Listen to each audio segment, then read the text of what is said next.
A friend of mine asked me if my friend Alex was Republican or Democrat because she wanted to get his pet bird a gift.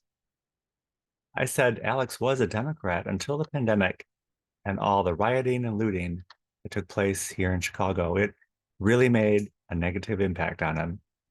She said, well, there were plenty of Republicans out there rioting and stealing during the pandemic. Lots of them looting and stealing. They say Republicans are the party of the rich and Democrats are the party for the people. My friend said anyone without money is going to be out there rioting when things get really bad. Luckily, things just haven't gotten that bad yet. Welcome. Welcome to Conservative Coffee Hour. I'm Stanley Smith. We're sifting through all the narratives and counter narratives of what's going on and what we think is going on in our world. It's all clouded by culture, morality, and social mores, which color everything.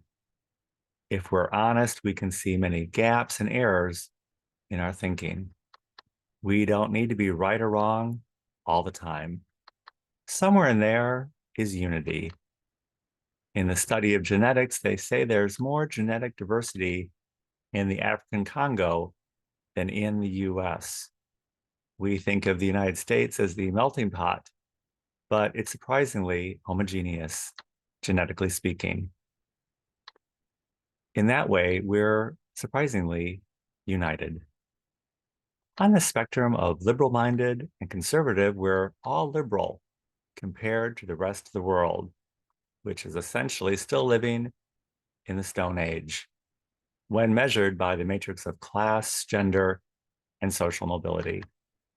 So, what is our big beef here? It's basically that we all fear our system has been subverted to leverage a benefit for a small class of people. Perhaps this is a fear in all times and in all places in history. The human history is as much a story of the battle against ourselves as it is against natural challenges and opportunities. In the Bible, it says we should love the Lord with all our heart, soul, and mind, and our neighbor as ourselves. That sounds good, but few of us actually stop on the side of the road to help and care for those in need. Hence the rise of the bureaucratic state to do the work for us. Unfortunately, with the rise of any organization or bureaucracy to do good, they just end up serving themselves because they're made out of the same genetic material. At this time, we're trying to have a conversation with each other, with other conservatives, liberals, and anyone on the spectrum in between or beyond. We wonder why we don't hear from more articulate and lucid voices on the left, like Elizabeth Warren and Amy Klobuchar. We're told it's because they actually talk about what Democrats really believe in.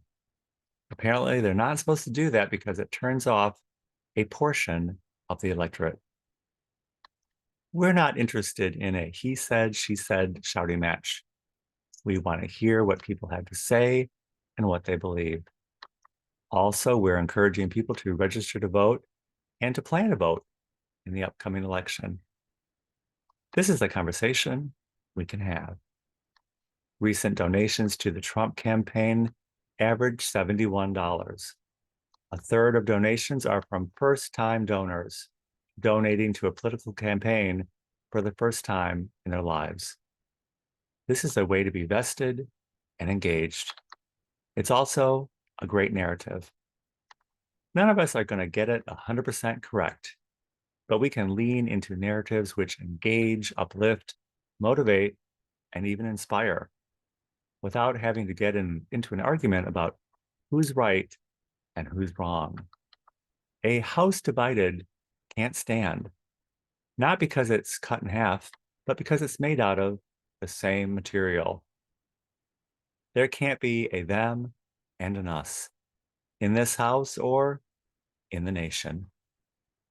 If you would like to join us at Conservative Coffee Hour, Conservative Coffee Hour is every Saturday at 10 a.m. Central Time on Zoom. I will include my email in the description of this video. Be happy to send you an invitation. I look forward to seeing you very, very soon.